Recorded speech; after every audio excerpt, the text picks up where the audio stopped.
नमस्ते बच्चों। उम्मीद करती हूँ कि आप अपने घरों में स्वस्थ व सुरक्षित होंगे। बच्चों, आप सभी मुझसे परिचित हो। मैं हूँ आपकी हिंदी की टीचर रंजना कुशवाहा। बच्चों, आज मैं आपके सामने हिंदी की पाठ्य पुस्तक हिंदी सुलभ भारती से एक नई कविता लेकर आई हूँ, बसंत गीत। बच्चों, यह गीत जो है लिखा गया है चंद्र प्रकाश चंद्र जी के द्वारा। तो चलिए सबसे पहले तो हम कवि के बारे में जान लेते हैं। कवि चंद्र प्रकाश चंद्र जी, इनका जन्म 3 अक्टूबर 1957 को उत्तर प्रदेश के बुलंदशहर में हुआ, जो कि मेरठ के पास ही स्थित है।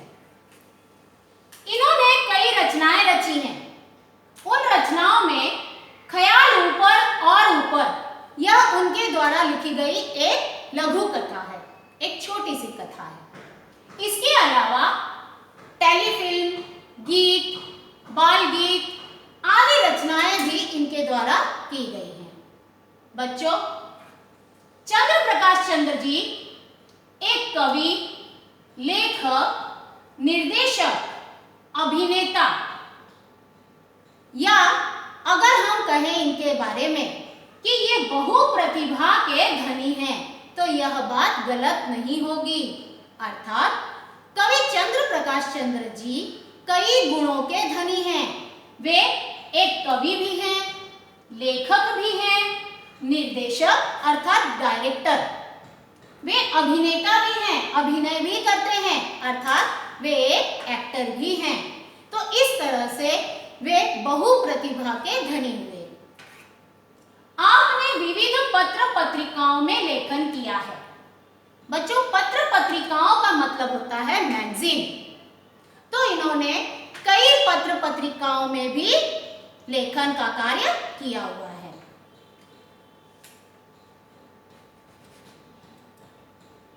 छात्रों, एक हमारा भारत देश ऐसा देश है जहां पर 6 ऋतुएं होती हैं। आप यहां पर देख रहे हैं कि किस तरह से ये ऋतु चक्र है।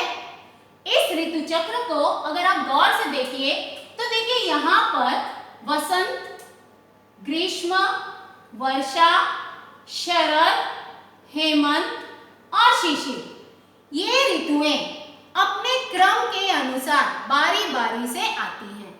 और हमारे भारत देश में हमें यह जो 6 ऋतुएं देख रहे हैं, हम इन 6 ऋतुओं का आनंद प्राप्त होता है।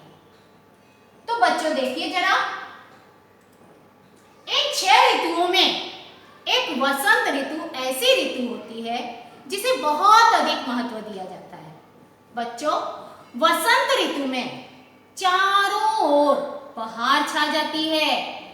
जो पेड़ पौधे होते हैं उस पर नए नए पत्ते आ जाते हैं, और जो पेड़ पौधों पर नए नए छोटे छोटे पत्ते होते हैं उन्हें हम कोपल कहते हैं।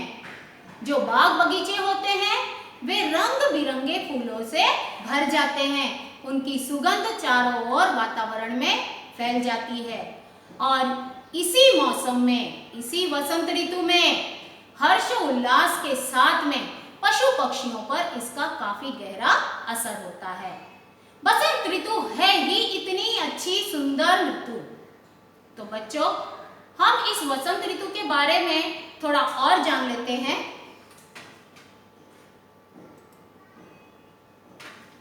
कि इस वसंत ऋतु में हमें और क्या क्या पढ़ने के लिए मिलेगा। तो देखिए बच्चों, प्रस्तुत गीत में कवि ने वसंत ऋतु में होने वाले परिवर्तन, प्रभाव और प्राणियों में फैले उल्लास को दर्शाया है। अर्थात जब वसंत ऋतु आती है तो जिस तरह से चारों ओर का वातावरण में हम परिवर्तन देख लेते हैं, उसी तरह से यहाँ वसंत ऋतु में आने पर यह बताया गया है कि इसका असर प्राणियों पर बहुत ज्यादा होता है। मनुष्य तो इस ऋतु में बहुत ज्यादा खुश होते ही हैं, बल्कि अगर हम कहें कि वसंत ऋतु एक ऐसी ऋतु है जिसमें उत्सव मनाए जाते हैं, त्योहार मनाए जाते हैं, तो यह गलत बात नहीं होगी। तो आइए बच्चों, देखते हैं हम। बच्चों, अब इस वसंत ऋतु के बारे में जितना कुछ मैंने अभी बताया आपको, उससे आप एक बात तो समझ गए। चूंकि हमारे पाठ का नाम है वसंत गीत, तो फिर गीत है तो इसका तो गायन जरूर होना चाहिए। तो चलिए बच्चों, मैं इस कविता का गायन करूंगी, साथ साथ में आप भी उसे लय ताल के साथ में गाने का प्रयास कीजिए। आप सभी अपनी पाठ्य पुस्तक हाथ में ले लीजिए और उसमें देखकर कविता का गायन कीजिए। तो करते हैं हम इसका गायन। देखिए, सजी आयो रे ऋतु बसंत सजी आयो, अजी गाओ रे ऋतु बसंत सजी आयो। कली कली करत कलोल कुसुम मन मंद मंद मुस्कायो, गुन गुन गुन गुन गूंजे मधुप गन मधु मकरंद चुरायो। कली कली करत कलोल कुसुम मन मंद मंद मुस्कायो, गुन गुन गुन गुन गूंजे मधुप गन मधु मकरंद चुरायो। सजी आयो रे ऋतु बसंत सजी आयो, अजी गाओ रे ऋतु बसंत सजी आयो। बन बन बाग बाग बगियन में सुहनी सुगंध उड़ायो, ठुमकी ठुमकी मयूरा नाचत गीत कोयलिया गायो। बन बन बाग बाग बगियन में सुहनी सुगंध उड़ायो, ठुमकी ठुमकी मयूरा नाचत गीत कोयलिया गायो। सजी आयो रे ऋतु बसंत सजी आयो, अजी गाओ रे ऋतु बसंत सजी आयो। पीली पीली सरसों फूली अरबोर अमवा पे छायो, हरी हरी मटर बिछौने ऊपर अमित रंग बरसायो। पीली पीली सरसों फूली अरबोर अमवा पे छायो, हरी हरी मटर बिछौने ऊपर अमित रंग बरसायो। सजी आयो रे ऋतु बसंत सजी आयो, अजी गाओ रे ऋतु बसंत सजी आयो। तो छात्रों, यहाँ पर हमने कविता का गायन के रूप में वाचन कर लिया है। बच्चों, आप इसे और अच्छी तरह से गाने का प्रयास कीजिएगा। चलिए अब कविता के हम अच्छी तरह से भावार्थ को जान लेते हैं। कविता की पहली पंक्तियां देखते हैं। ध्यान दीजिए बच्चों, यहाँ पर सजी आयो रे ऋतु बसंत सजी आयो, अजी गाओ रे ऋतु बसंत सजी आयो। कविता की इन पंक्तियों में कवि कह रहे हैं कि बसंत ऋतु सज धज कर आ गई है और इस सज धज कर आई हुई बसंत ऋतु का हमें स्वागत करना है। हम उसका स्वागत करें, और उसका स्वागत किस तरह से होगा? बसंत के गीत गा करके होगा। तो इस तरह से कवि सभी का आह्वान कर रहा है, सभी को अपने पास बुला रहा है कि बसंत ऋतु आ गई है और खूब सज धज कर आई है। तो आओ हम सब मिल करके गीत गाएं और उसका स्वागत करें। अगली पंक्तियां देखिए। कली कली करत कलोल कुसुम मन मंद मंद मुस्कायो, गुन गुन गुन गुन गूंजे मधुप गन मधु मकरंद चुरायो।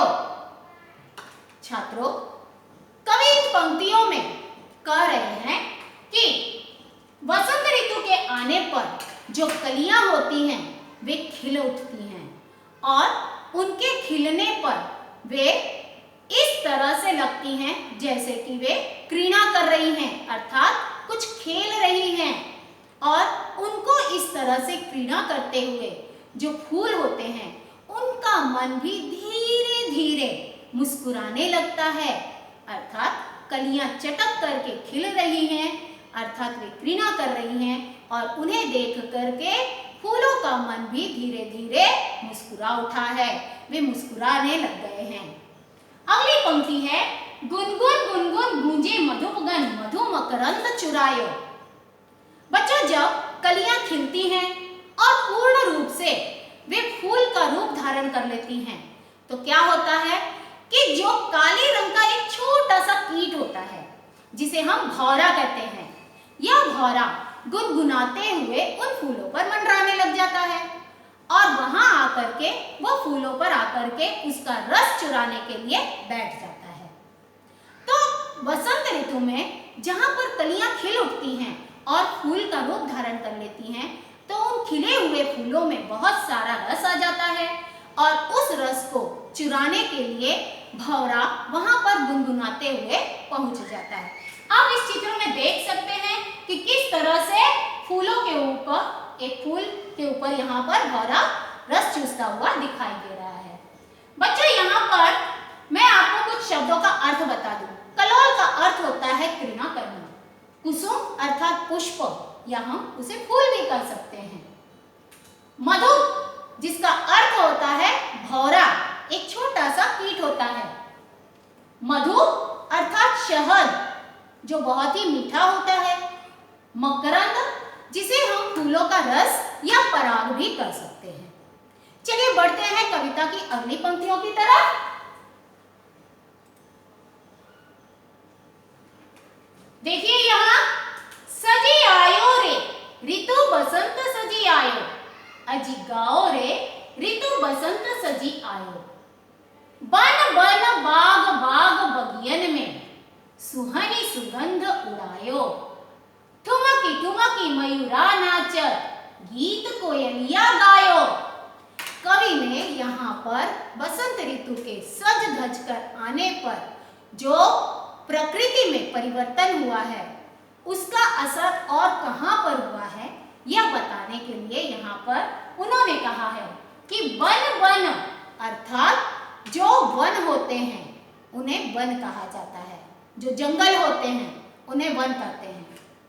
बाग अर्थात बगीचे, बगियन इसका भी अर्थ बगीचा ही होता है।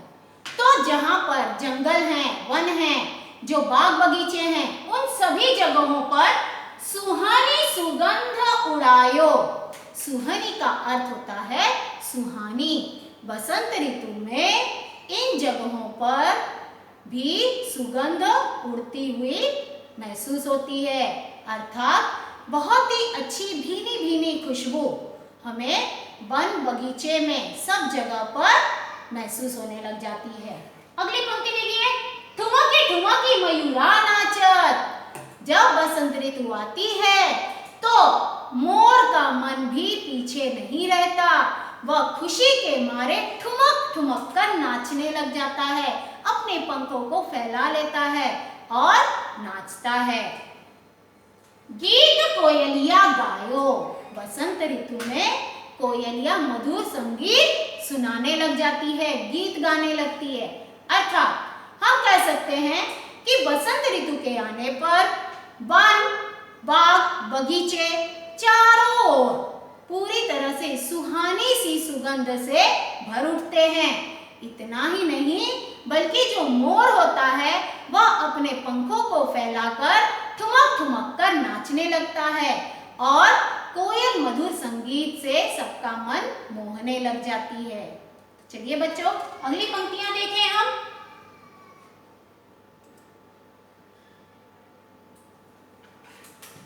सजी आयो रे ऋतु बसंत सजी आयो, अजी गाओ रे ऋतु बसंत सजी आयो। पीली पीली सरसों फूली, अरु बौर अमवा पे छायो। हरी हरी मटर बिछौने ऊपर अमित रंग बरसायो। बच्चों, अब यहाँ पर कवि हमें यह बताना चाह रहे हैं कि जब बसंत ऋतु सज धज कर आती है तो प्रकृति में हमें पेड़ पौधों पर भी परिवर्तन दिखाई देने लगता है। किस तरह का? देखिए, पीली पीली सरसों फूली। अर्थात जिसे हम राई भी कहते हैं। बच्चों ये हमारे रसोई घर में कई प्रकार के स्वादिष्ट व्यंजनों को बनाने में इस्तेमाल किया जाता है। जैसे आप दाल, चटनी वगैरह बनाते हो तो उसमें राई के दाने डाल करके तड़का लगाया जाता है, जिससे भोजन का स्वाद बढ़ जाता है, बहुत ही अच्छी महक होती है। तो आप बताइए कि यह जो राई होती है कहाँ पर पैदा होती है? डेफिनेटली यह खेतों में ही पैदा होती है। तो जो सरसों के खेत होते हैं, जब सरसों के खेतों को बसंत ऋतु में हम देखें तो वहां पर बहुत सारे पीले पीले फूल खिल जाते हैं। सरसों के जो फूल होते हैं, आप इस चित्र में देख सकते हो कि सरसों के फूल इस तरह से पीले रंग के होते हैं, जो बड़े ही बेहद खूबसूरत दिखाई देते हैं।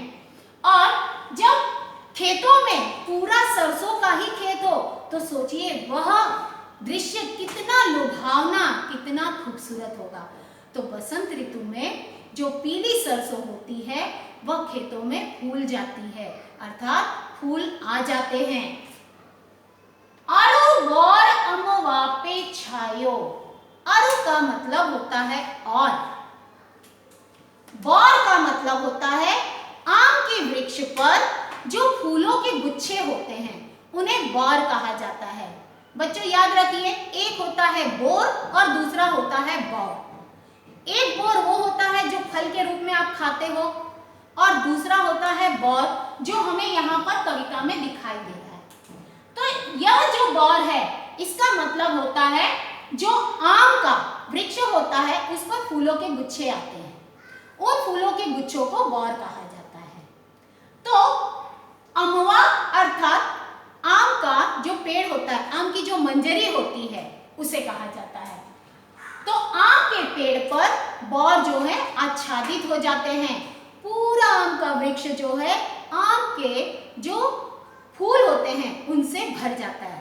कहने का तात्पर्य यह है कि बसंत ऋतु के आने पर खेतों में सरसों अगर लगी है तो सरसों के खेतों में फूल आ जाते हैं और वे पीले रंग के फूल बड़े ही खूबसूरत दिखाई देते हैं। इतना ही नहीं बल्कि जो आम के वृक्ष होते हैं वहां पर बहुत सारे बौर भी आ जाते हैं। अगली पंक्ति देखिए, हरी हरी मटर बिछौने ऊपर अमित रंग बरसायो। बच्चों आजकल हम लोग देख ही रहे हैं कि किस तरह से मटर जो है बाजार में बिक रही है और मटर का यह मौसम बहुत ही अच्छा लग रहा है। आजकल हमारे घरों में मटर से बने हुए व्यंजन बहुत ज़्यादा तैयार हो रहे हैं, बाजार में काफ़ी सस्ते दामों में बिक रही है। तो यह जो मटर होती है बसंत ऋतु में बहुत ज़्यादा मात्रा में उत्पन्न होती है और इसीलिए कवि ने यहाँ पर कहा है कि खेतों में जब मटर देखी जाए तो ऐसा लगता है मानो जैसे किसी ने बिस्तर लगा दिया है, और वह बिस्तर कैसा, कपड़ों का नहीं बल्कि मटर को बिछा दिया हो। तो इस तरह से जो मटर का बिस्तर है, जो बिछौना है, वो ऐसा लगता है कि उसकी कोई सीमा ही नहीं है, वह अमित है। अर्थात हरी हरी मटर पूरे खेत में बिछी हुई है, किसी ने बिस्तर ऐसा लगा दिया है कि वो हरा भरा सा दिखाई दे रहा है और उसकी कोई सीमा ही नहीं है। बच्चों यहाँ पर एक शब्द आया है अमित। अमित का मतलब होता है असीमित, जो कोई सीमा न रखता हो, जिसकी कोई सीमा ना हो, अमर्यादित। चलिए बढ़ते हैं कविता के अगली पंक्ति की तरफ। सजी आयो रे ऋतु बसंत सजी आयो, अजी गाओ रे ऋतु बसंत सजी आयो। तो इस तरह से कवि हमें यह कहना चाहते हैं कि बसंत ऋतु के सज धज कर आने पर हमें चारों प्रकृति का ऐसा परिवर्तन देखने के लिए मिलता है कि मन बस खुश हो जाता है। प्रकृति हमें अपनी ओर खींचने लगती है, आकर्षित करती है। अर्थात हम देखते हैं कि चारों ओर जो हर्षोल्लास की यह ऋतु है अपना जादू बिखेर देती है। पशु पक्षियों में परिवर्तन होता है, खेत खलिहानों में परिवर्तन दिखाई देता है, मनुष्य का मन भी ऐसे मौसम में डोल उठता है। उम्मीद करती हूँ कि आप सभी को यह कविता अच्छी तरह से समझ में आ गई होगी। धन्यवाद।